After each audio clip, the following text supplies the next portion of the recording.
La Gemara dans Masechet Sanhedrin, Daf Tzadik Zayin Amud Bet, page 97, au deuxième côté de la page, nous dit la chose suivante. Amar Abaye, Abaye nous enseigne. Lo pachot alma mitlatin veshita tzadike ne mekable ape shechinta. Le monde ne peut pas exister, c'est-à-dire il ne peut pas avoir une génération dans laquelle il n'y aura pas au moins 36 tzadikim qui reçoivent la face de la Shekhinah.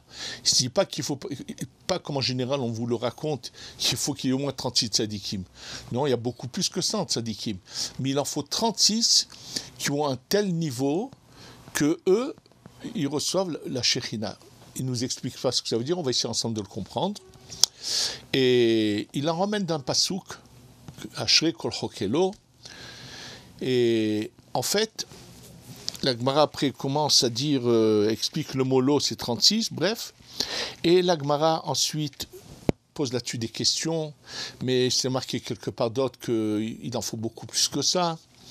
Et de quoi s'agit-il? Et la Gemara a dit, mais non, ils ne peuvent pas être aussi nombreux que cela. Et là, la Gemara ramène un texte qui se trouve dans Masechet Souka, qui concerne Rabbi Shimon ben Yochai, et qui apparemment contredit complètement ce qu'on vient de dire. Alors, pour bien comprendre ce texte de Rabbi Shimon ben Yochai, dans lequel il dit Raiti ben Aliyah vehema mu'atim. J'ai vu ceux qui étaient.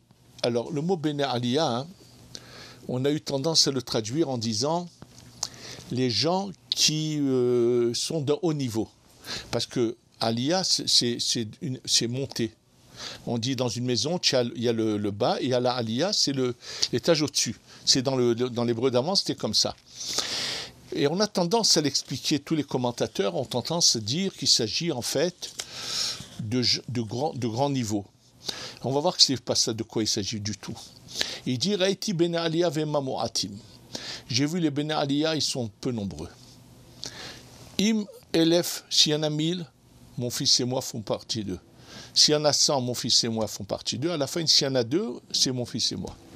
Mais ce qui est intéressant, c'est que pour mieux comprendre tout cela, je vais vous lire tel qu'est le texte dans Masechet Souka, qui, en fait, il y a des rajouts là-bas, mais qui vont nous aider à comprendre les choses. Dans Masechet Souka, Daf Memhe Amud Bet. Alors, avant de continuer, je voudrais déjà vous dire que là, le Ben Ishraï nous pose une question toute simple, mais je ne comprends pas. Comment se fait-il que Rabbi Shimon ben Yochai dise sachez que s'il y en a 1000, mon fils et moi, s'il y en a 100, mon fils et moi, et s'il y en a 2, il dit tout simplement sachez que l'histoire, elle a toujours existé, elle a toujours été la même.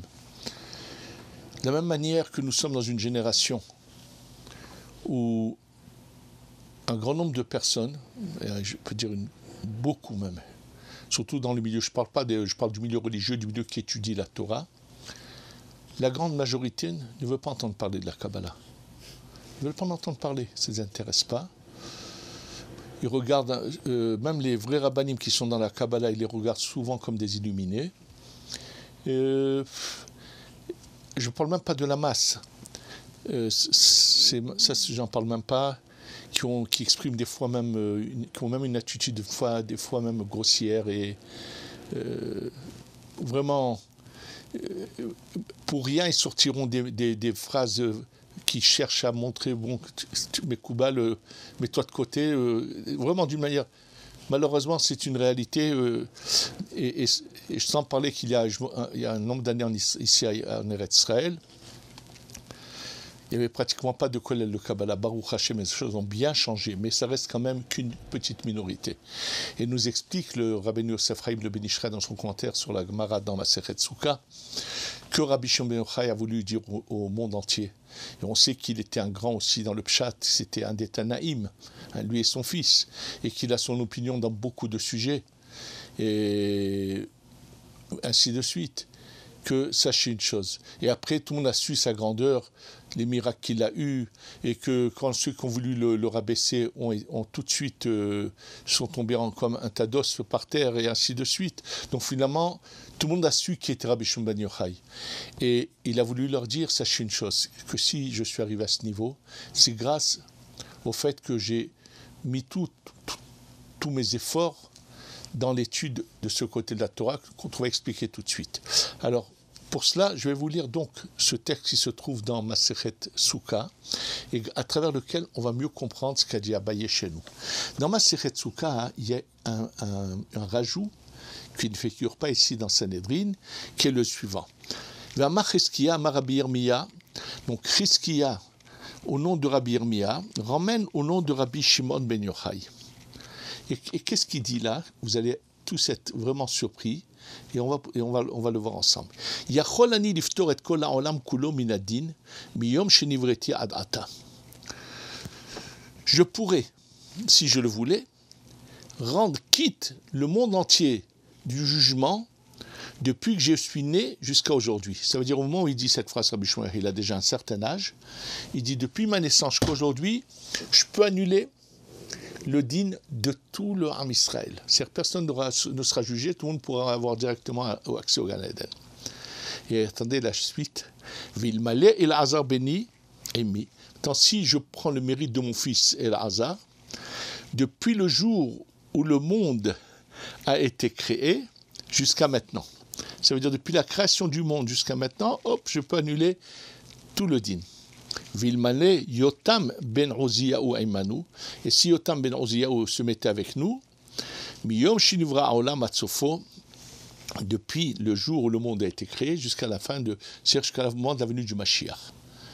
Alors, question toute simple, fais-le. Si tu peux annuler le din, pourquoi il ne le ferait pas? C'est une question qui est surprenante. C'est-à-dire, je peux, alors fais-le. Il n'y a pas d'explication à cela. Il ne le fait pas en fait. Il nous dit juste qu'il peut le faire. Quel est le problème? Et c'est à la suite de cela qu'il est dit que dit Rabbi Shimon Yochai Raiti ben Aliyah ve'em mo'atim. J'ai vu les ben Aliyah. On va l'expliquer tout de suite ce que cela veut dire réellement et non pas comme en général on le croit. Ils sont peu nombreux. Im LFM 600 000 ani ou bni mehem. Mon fils et moi font partie d'eux. Im mea 600 mon fils et moi font partie d'eux. Et s'il y en a deux, c'est mon fils et moi. Et après la Gemara ramène justement combien y a-t-il, ramène ce qu'Abaye a dit, c'est ramené dans une forme différente, où d'un côté apparemment deux tzadikim seulement, et après la Gemara ramène la suite de ce qu'on a vu dans Sanhedrin, et différents niveaux, et ainsi de suite. Alors, avant de continuer avec tout cela à expliquer ce que la Gemara veut dire dans Masechet Sanhedrin, que le monde doit avoir 36 tzadikim, je voudrais d'abord vous expliquer ce que ça veut dire le mot Bnei Aliyah. Alors, sachez que ce que je vais vous dire oralement, vous pourrez le trouver dans deux livres.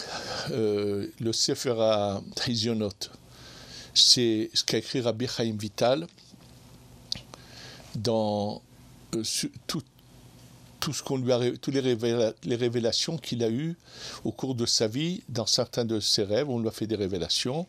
Il les a mis par écrit, ou certains événements très particuliers. Mais ce passage-là, le Ben Ishraï Rabbeinu Yosef Chaim, il a plusieurs commentaires sur la Torah. Il y a Ben Ishraï Halachot et Ben Ishraï Drashot, donc les commentaires sur la Torah également. Il y a Od Yosef Chaim, et il y a encore un autre livre que Aderet Eliyahu, que pas beaucoup connaissent. Et là-bas, sur la parashat Kitetsé, donc dans le livre de Devarim, sur le pasuk qui carré kantzipor lefanecha, lorsqu'il y aura un nid d'oiseaux devant toi, et on parle que la mer elle est sur les œufs, sur les oisillons, et que la mitzvah de retirer la mer et de prendre des oisillons, ainsi de suite. Et là, pourquoi le Ben Ishraï va ramener ce texte du Sefer HaChizionot pour expliquer ce passouk sous complètement un autre aperçu que la mitzvah de voir un nid d'oiseau. En fait, la Torah cache en elle beaucoup de choses. Et quand il veut ramener ce qu'a écrit le Rabbi Chaim Vital, il dit bien voir la grandeur extraordinaire de la Neshama de Rabbi Chaim Vital. En fait, Rabbi Chaim Vital, dès qu'il est jeune, il a toujours cette Neshama incroyable qui est à la recherche d'aller en savoir plus et encore plus et encore plus. Il a toute cette envie, ce désir ardent l'ont fait arriver très haut, très loin. Et ça veut dire que ce qui le préoccupait, c'est de se rapprocher de Dieu, de mieux connaître, de mieux savoir. Vraiment, c'était inimaginable. Et malheureusement, il a subi quelque chose de terrible le jour de son mariage. Et il le raconte que le jour, en fait, il y avait quelque chose qu'il ne savait pas que ça existait. C'est finalement le Harizal qui va lui expliquer ce qui lui est arrivé. Et ça existe jusqu'à aujourd'hui, sachez-le. Il y a malheureusement des gens qui aiment faire du mal, de manière fortuite, gratuite, sans aucun intérêt, qui, lorsque quelqu'un se marie, au moment de la choupa, ils peuvent lui faire quelque chose qui va le rendre impuissant et dont il ne pourra donc pas consommer son mariage. Et c'est des choses qui existent malheureusement. Bien sûr, aujourd'hui beaucoup moins, mais ça existe encore. J'ai eu l'occasion d'entendre un cas où des gens avaient menacé quelqu'un parce qu'ils ne voulaient pas prendre leur fille, qui lui ferait quelque chose, et ça s'est fait. Et finalement, ça a été annulé par un autre moyen. En tous les cas, Rabbi Chaim Vital, ça lui est arrivé. Il raconte que lui, il ne savait pas qu'on l'avait rendu impuissant. Et malheureusement, il voyait qu'à chaque fois qu'il voulait essayer de consommer le mariage, il avait des pertes qui le rendaient vraiment triste et qui lui faisaient beaucoup de peine parce que lui voyait qu'en cela un éloignement d'Hachem. Alors il a cru au début que c'est parce que c'était pas son vrai mazal, cette femme-là. Il a donc divorcé, il a fait une shelat tralom, on lui a dit non, il l'a reprise. Il raconte qu'un vendredi soir, au moment du kiddush, il ne peut pas se retenir et il n'arrive pas à manger, il se met à pleurer jusqu'à qu'il s'endort. Et lorsqu'il va s'endormir, je vous dis brièvement les choses, il y a un Navi vient et le fait monter à l'entrée du Gan Eden. Et il y a tout un épisode comment il y rentre, puisqu'à l'entrée du Gan Eden, il y a cette fameuse épée qui tourne, dont on avait c'est marqué dans Bereshit que Dieu l'avait mise pour ne pas donner l'accès au Gan Eden à n'importe qui. Et là, il est dit que lorsqu'il rentre, il est rentré, il voit un jardin magnifique avec des arbres fruitiers, des pommiers. Il voit des oies marcher aller en long dans ce beau jardin magnifique et boire, manger des pommes et qui récitait les Mishnayot du traité de Shabbat. Et il dit dans son rêve, il savait qu'il s'agissait des âmes de tzadikim, mais qui étaient sous cette forme-là, comme des oies. Et puis, il voit au milieu de ce jardin, il voit au milieu des marches qui montent vers le haut. Et lui va monter à la Aliyah. Donc le mot Aliyah, dont elle parle la Gemara, il s'agit bien de l'étage au-dessus dans le Gan Eden. Et il monte. Et lorsqu'il monte, il voit en face de lui le trône céleste avec Akadosh Baruch Hu assis dessus. Bon, il n'est pas arrivé au monde de la Hatzilut, attention. Il est arrivé au Gan Eden Tarton, donc ce qui est dit qu'on peut voir Dieu et vivre, c'est autre chose. Il a eu une vision qui représentait Akadosh Baruch Hu, et il voit là des tzadikim sous l'apparence d'hommes. Et bien sûr, lorsqu'il rentre, alors Akadosh Baruch Hu lui parle. Et qu'est-ce qu'il demandait? Écoutez bien. Il demande à rester là-haut, il ne veut pas redescendre. Il a tellement souffert, il voit cette lumière, et Akadosh Baruch Hu lui dit « Non, mon fils, tu redescends ». Et dans la discussion, il a eu 2 fois ce rêve, à 3 mois d'intervalle. Et dans un des rêves, on lui annonce que le Harizal allait venir. Bon, je vous dis, on lui dit va accueillir le Sefer Torah. On lui annonce la venue du Harizal. Et lorsqu'il demande à Kadosh Baruch Hu pourquoi ceux d'en bas ont cette apparence, il lui dit, tu as oublié ce qu'ils ont dit les Chachamim, ils ont enseigné que qui carré qu'un tzipor, lorsque tu rencontreras un nid d'oiseau, il dit tziporim elubene ba'ale Mishnah. Ceux qui n'étudient que le pshat ne voient la Shekhinah qu'une fois par semaine, ils ont cette apparence. Et ceux d'en haut, les Bene Aliyah, c'est ceux qui ont étudié également le côté caché de la Torah et qui, eux, voient Akadosh Baruch Hu à tout moment. Donc, c'est déjà, je voulais vous expliquer de quoi s'agit le Bene Aliyah. Maintenant, on va revenir à l'enseignement. Qu'est-ce que veut dire qu'il faut 36 tzadikim? Pourquoi le chiffre 36? Pourquoi 36? Pourquoi ce serait pas... On parle de tzadikim particuliers et que sans eux, le monde n'existerait pas.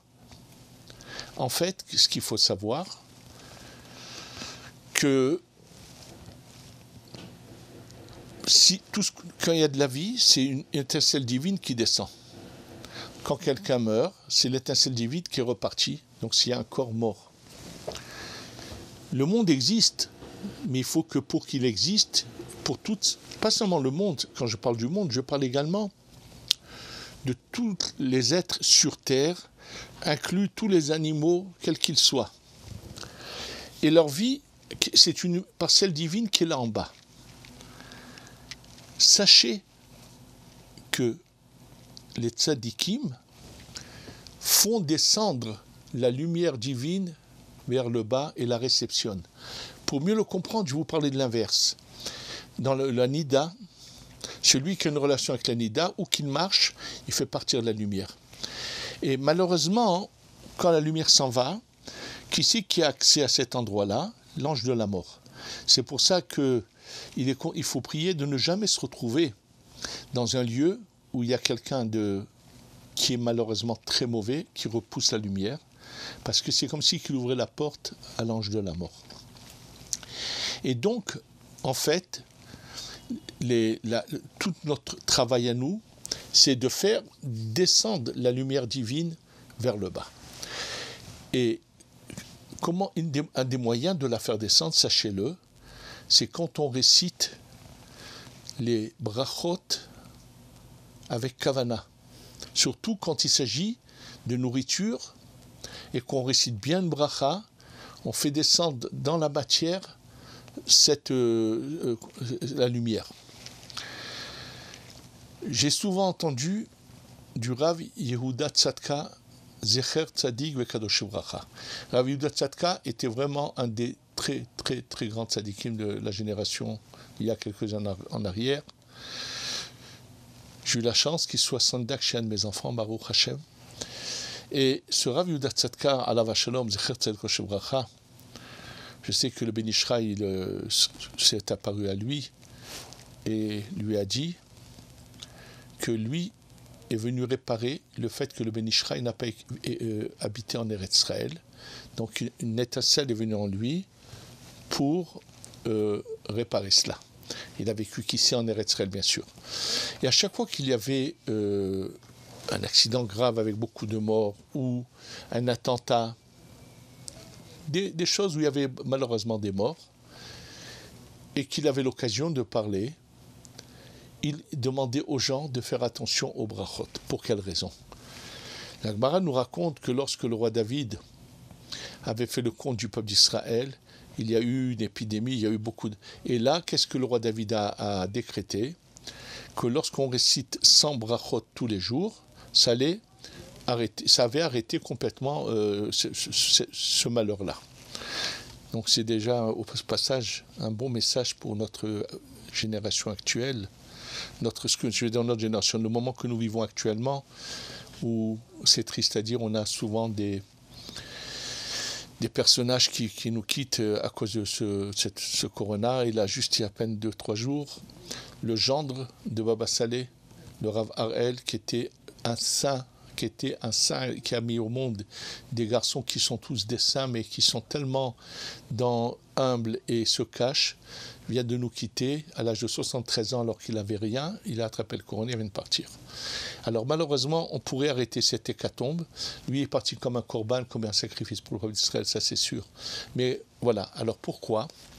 Il explique qu'en fait, Lorsqu'on récite ces brachot avec kavana, on fait descendre la lumière. Si la lumière est là, il y a la vie. Donc ce qui fait vivre le monde, c'est cette lumière. Donc les tzadikim véhiculent cette lumière et la font descendre jusqu'au plus bas, jusque dans la matière. Parce que Dieu est là-haut, mais le principal, c'est de le faire descendre jusqu'en bas. Et c'est ça ce que ici on est en train de nous enseigner. On va tout de suite expliquer pourquoi c'est 36, mais d'abord comprendre le principe lui-même. La lumière, mais des fois les tzadikim la font descendre, mais il n'y a personne pour la réceptionner. Quand Rabbi Shimon ben Yochai dit « je peux acquitter le monde », il dit « j'ai le pouvoir de descendre de la lumière ». Mais il n'y a pas assez de gens pour réceptionner cette lumière. Alors on a des fois des tzadikim, mais on ne veut pas les entendre, on ne veut pas les écouter. On ne veut pas écouter, on ne veut pas suivre. Et après, il y a des conséquences terribles.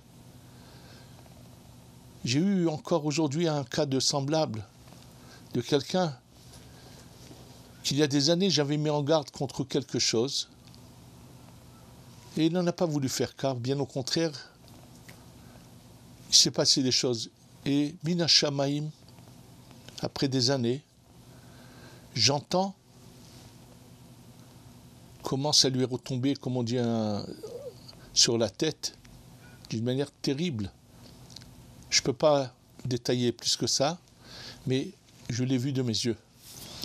Donc Rabbi Shimon dit, regardez, avec mon mérite, celui de mon fils et d'Yotam ben Orzia, on pourrait tout arranger pour tout le monde. Mais il faut que les gens veuillent.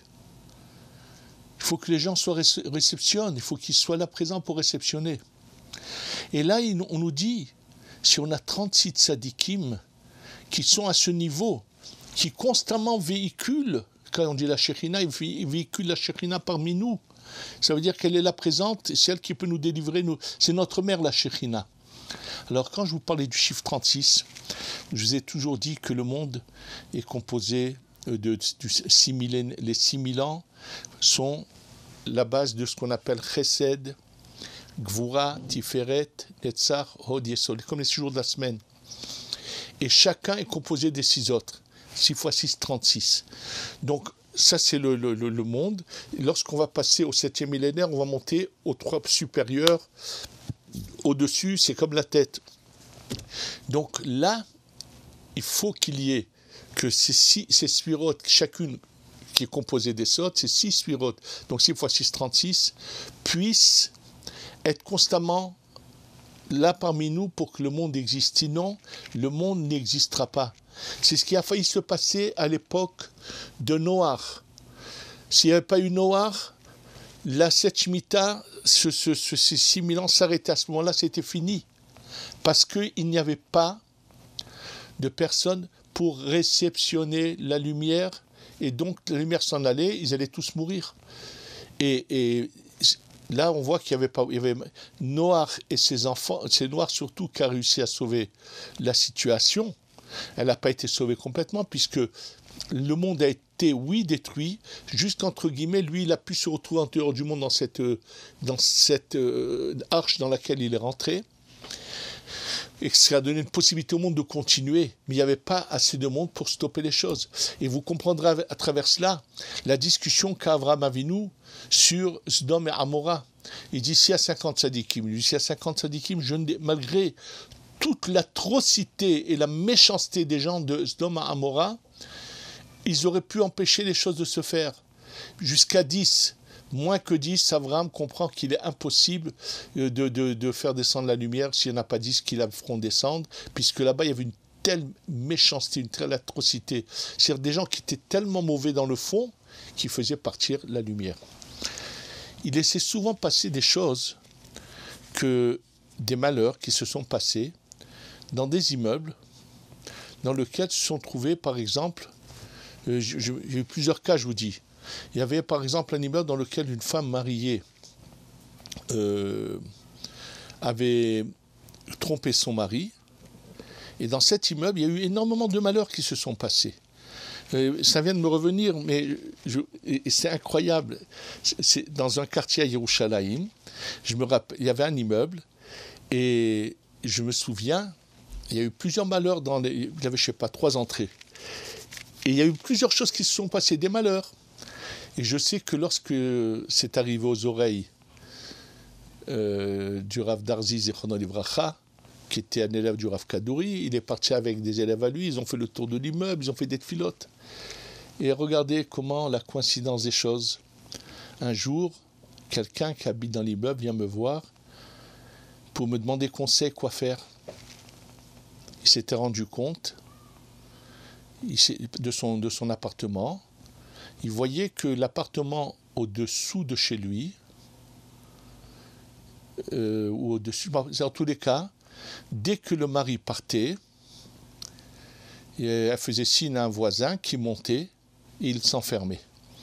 Et je me rappelle, ça fait assez longtemps, donc je vous dis, c'était quelque chose de terrible. Et c'était l'immeuble dans lequel il y a eu tous ces malheurs. Ça veut dire que les gens faisant des fautes très graves, malheureusement, font repartir la lumière et donnent l'ouverture ouvre la porte aux forces négatives, donc l'ange du mal, pour malheureusement agir. Et c'est pour ça qu'il est dit ce qu'il est dit. Donc, en fait, Rabbi Shimon Bar Yochai dit oui, je pourrais, mais les gens ne réceptionnent pas ma lumière. Et Abaye vient et dit attention, si dans le monde il n'y a pas ces 36 tzadikim de ce niveau-là, donc il n'y a plus personne pour faire descendre la lumière jusqu'en bas, ça va être terrible. Et voilà ce qui est marqué ici dans la Gemara. Et c'est pour ça qu'on peut comprendre pourquoi Rabbi Shimon vient dire que, en fait, lui, et on le voit plusieurs fois dans le Zohar, lui, à lui tout seul, il est capable d'annuler tous les décrets. C'est-à-dire que lui, il est une telle puissance qu'il dépasse les 36 qui sont à ce niveau au-dessous de lui. Donc, en fait, il y a différents niveaux, mais Rabbi Shimon Ben Yochai, on l'appelle Tzadik Yesod Olam, c'est le Tzadik qui a les fondations du monde sur lui, et voilà à quoi il est arrivé. Et c'est pour ça que ce qui est très connu, ce qu'il faut faire, c'est tous ceux qui en ont la possibilité, même de lire des passages du Zohar régulièrement. Simplement, faites très attention quand vous allez acheter le livre du Zohar, de ne pas tomber sur l'édition que Berg avait sortie. Juste cette semaine, des gens m'envoyaient par WhatsApp une photo. Ils ne savaient pas, ils avaient malheureusement acheté cette édition. Il faut absolument ne jamais rentrer chez soi. Et c'est à l'occasion, je voudrais citer ce grand tzaddik qui n'est plus de ce monde, mais qui était à Sarcelles, le Rav Israël de Sarcelles, Zichrono Livracha, combien il doit être heureux là-haut d'avoir su mener ce combat.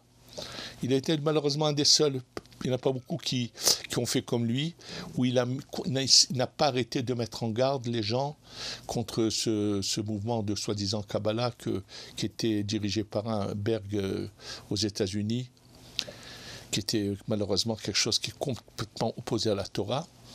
Et en tous les cas, sachez que la lecture du Zohar, comme on le dit le Chida, fait rentrer de la lumière en soi.